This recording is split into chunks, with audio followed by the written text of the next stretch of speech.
Hey listeners, just jumping in quickly before the podcast to notify you about the BodyTrack Academy educational webinars that we have available via Eventbrite. We cover a variety of topics ranging from oncology, musculoskeletal rehab, neurological rehab, mental health performance and much more, all of which you can access 24/7. That means you can purchase the webinar and watch it at any time that suits you. You can claim our webinars as PD points via SS self-assessment tool, and as a valued listener of the podcast, you're entitled to $10 off any of our webinars, but do hurry because the code is only available to the first 10 purchases. Just use the code FIRST10. So head on over to Eventbrite and browse our webinars. The link is in the show notes and on the BodyTrack Academy Facebook page. I'd like to begin this podcast by acknowledging the Jagera and the Turrbal people as the traditional custodians of Mackenzie, the lands on which our podcast is recorded. We pay our respects to elders past, present, and emerging.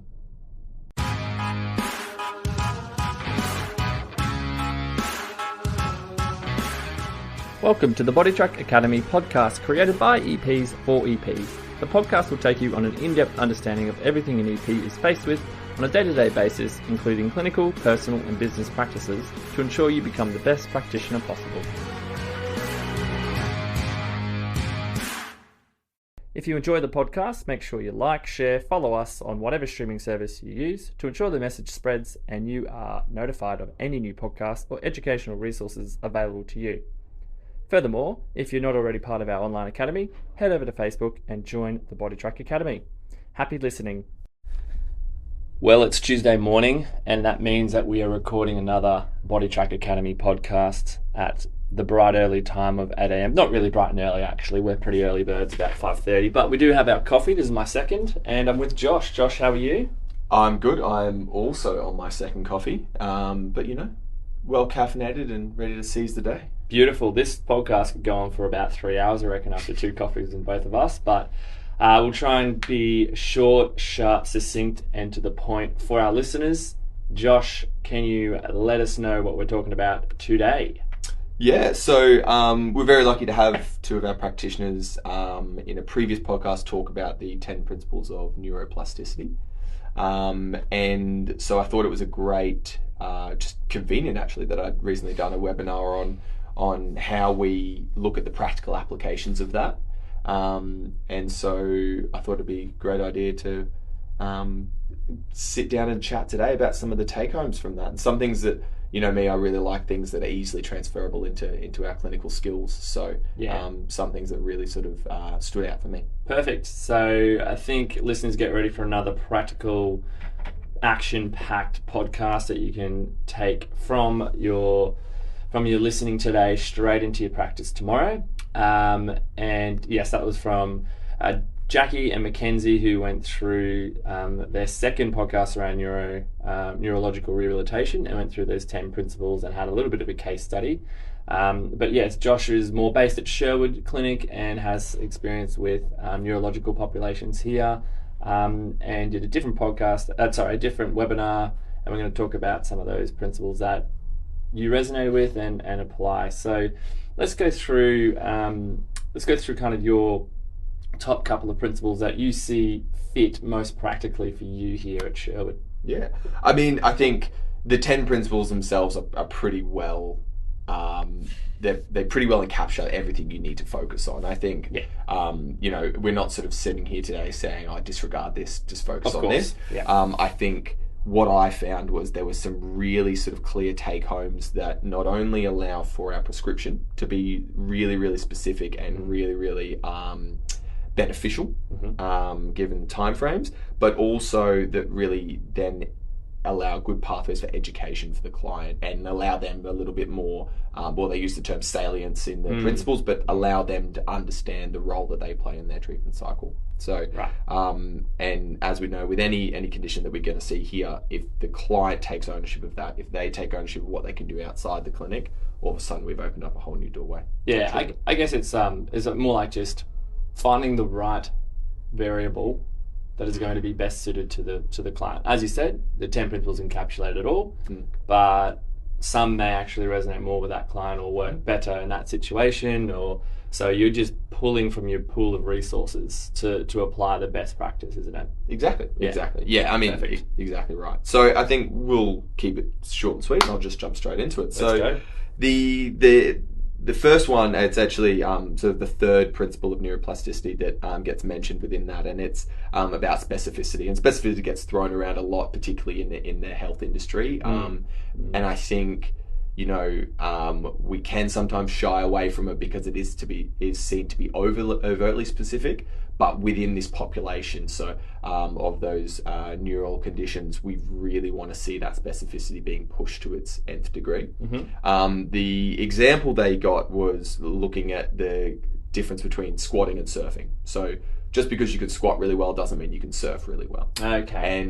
And that sort of gets put into your rehabilitation sense, because we sort of sit here going, well, for me and you, if we're strong enough to do lots of squats, to do squats really repetitively, different variations, we're probably going to have maybe the strength to facilitate a movement like surfing, but without that then transferring of that skill across, or that learning of certain sort of motor movements that are required for that, we're not going to be able to sort of facilitate it as well as we could. We could probably still sort of fudge our way through it. Of course. Yes. Obviously, for those that sort of suffer those either neurodegenerative or trauma-based neurological conditions, they are going to struggle with that a little bit more for obvious sort of reasons.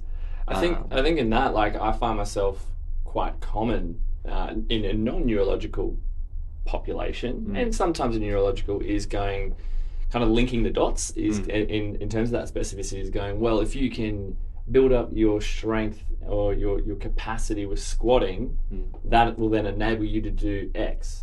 So that does have its place, but are you referring to, in terms of the specificity, not so much that linkage? Is that where I'm getting this right? So if we take it for like we take it back to sort of like I guess like a neuroplastic change.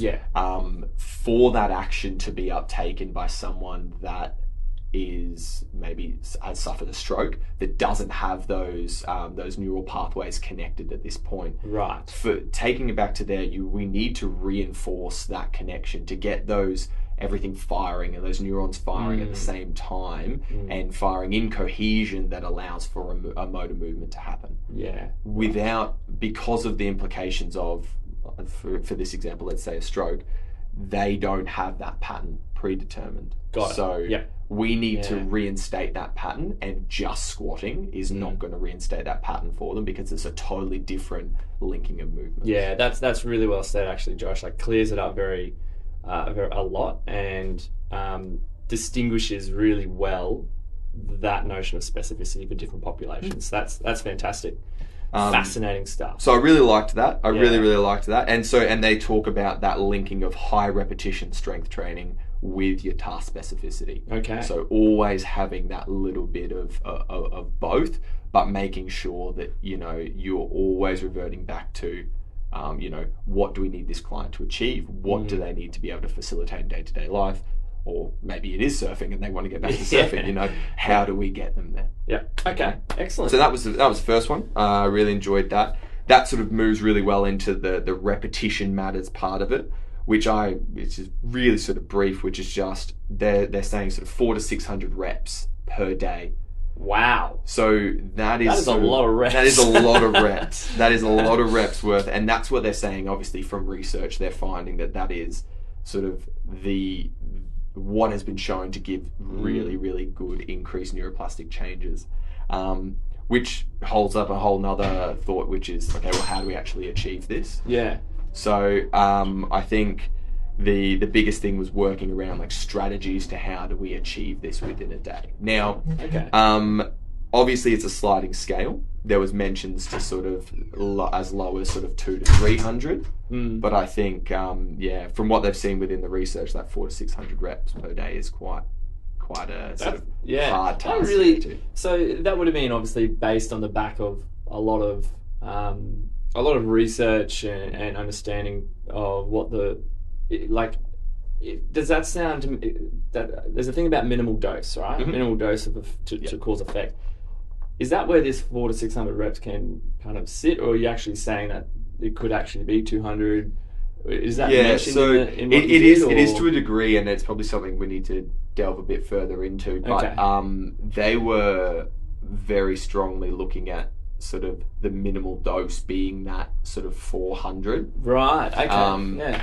which I guess like it seems like a lot of reps. Yeah. But if we're integrating this into their daily schedule, if we're sort of looking at, okay, well, we don't need to do 400 squats, we need to do 400 mechanisms of, ankle, knee, and hip flexion. Yeah. Right. So then we can start to that sort makes of build sense. it into the day a little bit more. Yeah. And I think that was my interpretation of it, which is, okay, we need to get these people going under quite ridiculously high volumes of strength work to see an optimal output. Obviously, you can scale that back, just like anything. You can have a smaller dose, but you'll expect an equally sort of smaller progression.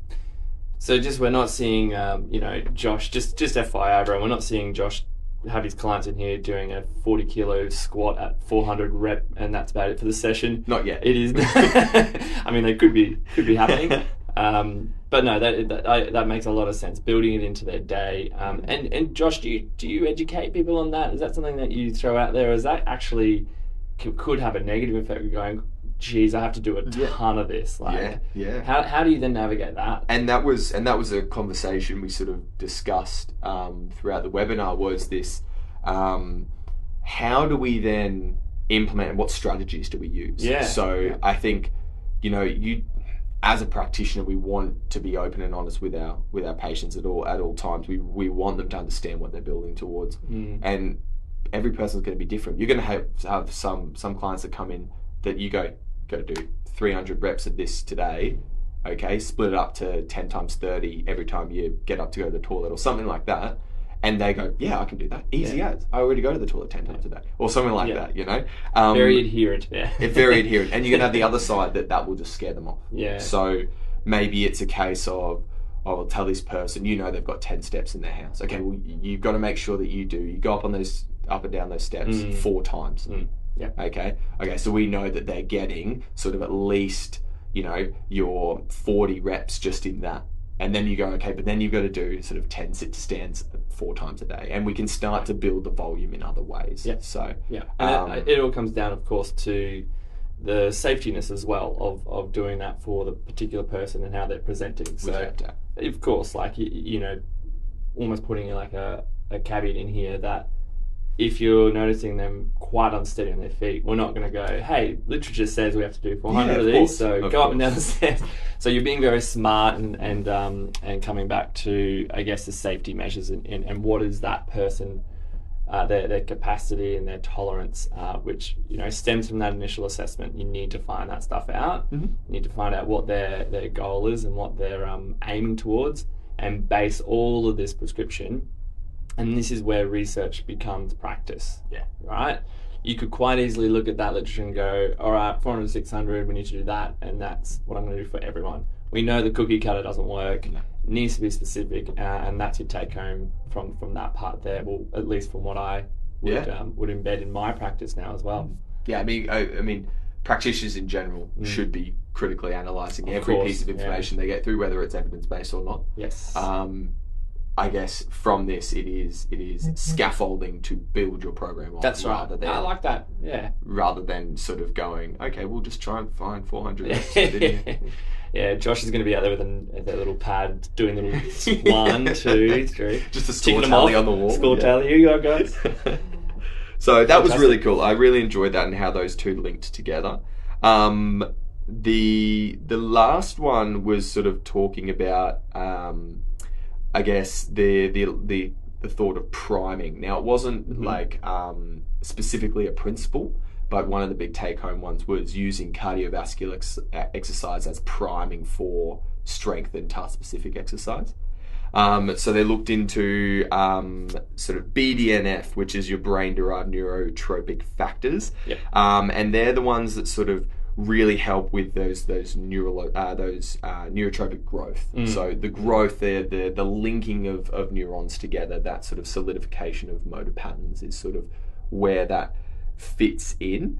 And they've found that there's been quite a lot of evidence showing huge amounts of BDNF increase following steady state aerobic exercise. Wow, fantastic. I mean, I think Mackenzie was talking about this in the first neurological podcast she did with Jacqui. So this is coming back to me as well, and a good reminder for our listeners that this is all linking together really nicely. So, but that's quite, even from that moderate intensity. Like, it doesn't have to be hell for leather, all out physical activity, which is, some people think they have to do. So exactly. And that's fantastic. It links well for particularly for this sort of population, because with that lower intensity, that steady state aerobic exercise, you obviously have your neurological adaptations like we were talking about there, that sort of that growth factor there. But then you also have your what aerobic exercise will do for just about any population. You've got your anti-inflammatory capacities, you've got your central nervous system stimulus, you've got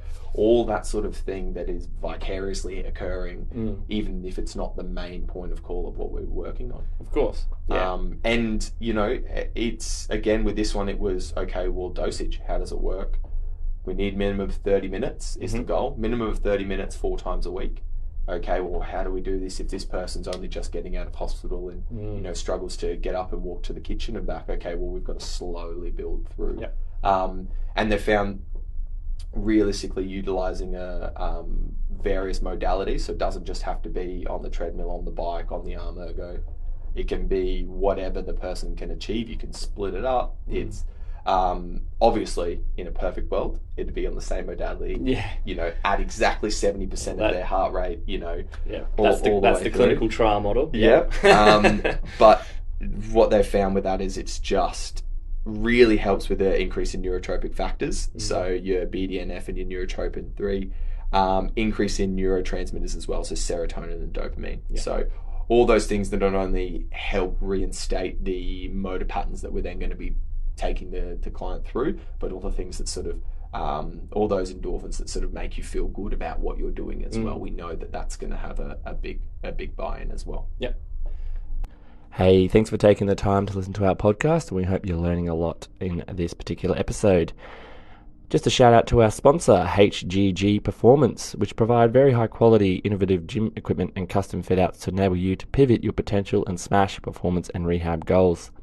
They are world renowned for their innovative creations in the gym accessory space, including the best-selling ISO Tib LT, Tib Bar, Wrist Axe, and Nordic Bar. And I got to say, we're using some of these equipment in our clinic and finding some great results. Used by professional sports teams, athletes, and coaches worldwide, as well as the military, health practitioners, and apparently even Joe Rogan uses their gear. HGG is a proudly Aussie-owned company that makes all their gym equipment at their Gold Coast HQ. And our partnership with them, we are stoked to offer you 10% discount on any product with the code BODYTRACK10, so you can experience what all the hype is about yourself. So jump over to their website, go to the checkout, punch in the code of BODYTRACK10 to get 10% off on any of their great innovative gym equipment, and start using today. Thanks very much. Just going to jump sideways a little bit here and go into, how do you go about measuring all this for your specific clients that this pertains to? I know it would be different for each person based on, like I was saying before, baselines and how the person is presenting to you. But is there any key kind of testing measures that you would endorse with these specific neurological rehab populations, or? Yeah, again, it is really specific to the person. Obviously, if we're talking about stroke, area of the body that's affected. So, if they're predominantly upper limb affected, then okay, we're going to do something alongside like a walking test or something like that, whether it's a 6-minute or a graded treadmill or something within their capacity. If obviously it's a little bit more lower limb, then we're going to look, okay, well, how do we look at that? Maybe it's we push them through like an arm ergo or something like that, or something lower intensity. Realistically, I think at first, for me personally, it's finding where their fatigue point is, and then we scale it back from there, because it's always going to be within our best interest to to gradually build them into a program rather than going, oh, well, your VO2 max is this, so we're going to build, and this is your max heart rate, so we're going to put you here, and we're just going to go from these percentages. Yeah, exactly what you do. So there is in personal experience, there's a sliding scale with this. Of course, we obviously want to be replicable in how we test, so that we can come back and compare. But I do think utilizing some shorter means of aerobic capacity testing is absolutely fine for those more deconditioned population. And I think the other thing to draw from that too is there is a plethora of cardiovascular testing you can do. We've got heaps that we can choose from that are really reputable, researched, evidence-based, all those. But I think what you've brought up there is some of that won't actually be applicable for the patient how they've presented. So the suggestions that you just had then around perhaps it's looking at arm ergo, be creative, like it could be a distance, it could be a time for achieving a distance. Yeah, it could be a held rotations per minute. Exactly. We want them to hold that for as long as they can. The minute they drop below, we deem that as a sign of fatigue. That's right. Obviously, we're monitoring vitals like heart rate and blood pressure throughout this as well, and that gives us our point. And then we go, okay, cool. So this is the intensity we can work at for this amount of time. Yep. Let's scale it back to this so you can hit the time point we want to do. Yeah, and you're making it as well things that they could replicate at home. So they won't have access, well, unless they've got an arm ergo in their shed, I don't know, but they don't always have access to the equipment that we may have here. So you can use your testing and modify your testing battery that is very much specific to the client, and it's your clinical discretion. It won't give you all the fancy data of VO2 and all that, but that may not be as necessary for these clients in that scenario. Exactly. Measuring still, let's go back to reps matter. So, sorry, am I right? 400 to 600 was your ideal? Was the ideal dosage, Is there any way that you measure that or have they had experience in being really methodical and telling people to almost measure that in their day-to-day and setting them up with almost an activity diary or anything like that? Is that things that you've used before or encouraged? Or on the other side of this too, Josh, like, are you not seeing progress as you would suspect from a block program, and then you recalibrate and go, well, are we actually achieving that minimal dose? Like, where do you kind of stand on that? Yeah, there's 2 points in that, and the second point sort of follows into another great takeaway I had from this webinar. But first and foremost, I think you learning to manage the patient is the priority. If they are the type of person, as we said this before, everyone's going to be different. They're the type of person that loves a plan, that loves that forced adherence, that wants to be ticking off every rep they do in the day, then you've hit a bit of a jackpot there, because they're really, really handy to work with. I think it's one of those things where it might go back the other way, and it's just going, okay, well, at the moment you're not hitting the volume that we need to see adaptation take place, to see the adaptation that we should be seeing in this block of training. There's obviously always going to come back to, is there something with the prescription that we need to work out? Have we hit a bit of a plateau? And they talk about sort of that neuroplastic plateau within this webinar as well, which is always looking at ensuring that your specificity is continually improving as well. So it's not just we can sit and stand out of a low chair, we don't use arms, that's great, cool, we'll just keep doing this for the next sort of 6 months. Like, particularly in sort of rehabilitative stages and even in like neurodegenerative rehabilitation, or I guess in treatment, there's always that idea that we need to be super consistent.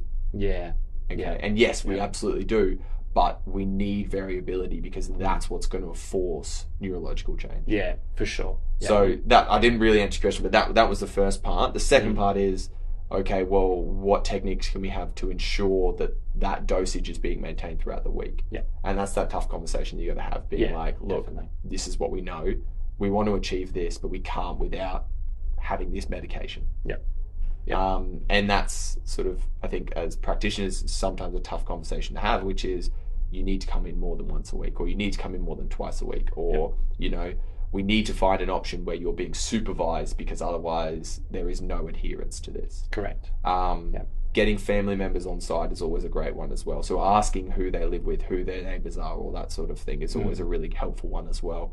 I have a client who lives next door to another client at the clinic, and they do their home exercises together because they're both useless at doing, and they won't mind me saying this, they're both useless at doing them on their own. So they get together twice a week and they do them as Fantastic. well. So, did they know that as well? Did they know that they came to the same place and lived next door yes, to each other? Yeah. They did. So, okay, so it wasn't like... So I drew, hey. so they informed me of the connection, and then I told them to do them together. That's cool. And then we check up on everything. The reason I ask is because we have our Christmas party coming up, and I do remember one of my clients who has been coming for 8 years met their neighbour who would also be coming for 7 years, and they both didn't know they were coming. They had no idea. So that's why I asked. Anyway, no, they're very sidetrack their team, but that can happen. Anyway, any other points to touch on here, Josh? I think I touched on the tissue adaptation and the recovery plateau. I think the biggest point was that variation is key. So they're looking at that 6 to 8 weeks of programming, very similar to sort of your typical training blocks. And they added within that is from like a motivation sense, is trying to bust a few myths along the way. The most iconic one for sort of stroke rehab being that, within your first 6 months, you're going to make the most amount of improvement. And if you don't make improvement in 6 months, well, the connotations there is if you don't make improvement in the first 6 months, oh, well, good luck for the remaining 6 months after that. Yeah. So they were really adamant on trying to bust that, because we know that there is always going to be plateaus and changes in how we adapt to stimulus, but there is, for a lot of these conditions, there is always progress to be achieved. Yeah, and definitely. Obviously, poor motivation of thinking that I'm 8 months out now. This is it. Is definitely not going to help you buy into any more sort of change, and that's really important as well. Yeah, and it comes down to the clinical discretion and the skills that the EP possesses to then manage the client really well in that dynamic. Your point before about tough conversations, that's things that we really endorse EPs to keep doing if you're not doing already. Being firm and saying this is the minimal dose that you need. And this isn't only just for neurological rehabilitation, this is for all populations. We know our societies is not meeting physical activity guidelines. They're scraping the surface of it, some of them. So when they're coming and they're aggravated or they're annoyed that progress isn't being made, and they're seeing you, I think I said this in the last podcast, so sorry for repeating myself, everyone, but they're seeing you once for 30 minutes and barely doing their home program, that's a tough conversation. That's not on you guys, that is on them, and you need to have that firm conversation of upping their exercise in the week. Take home points. Priming techniques. So using particularly aerobic exercise, but also then yours resistance-based exercise as well, to sort of build the capacity for task-specific movements. Always utilising that, and if you can do it in that order, it has been shown to be sort of a lot more beneficial. Obviously, people's circumstances change. Keeping that task specific in particular within the hour of aerobic exercise is sort of what they're seeing. So really sort of stacking them up and going, and that comes into managing their fatigue and everything like that as well. So something to be aware of. And then finally, just that neuroplasticity requires adaptations and adjustments. So both general strengthening capacity and task specific. So if you're not seeing change, revisit what you're doing, revisit what the goals are, and keep working through that loop. Yeah. And if you're really stuck, keep listening to more neuro podcasts from us so you can get some more ideas. Josh, been unreal. Learnt a lot myself. Going to take some to my own practice, as I'm sure all our listeners will as well. Thanks for being on the podcast, and we'll have a chat again soon. Not a problem. Thanks for having me.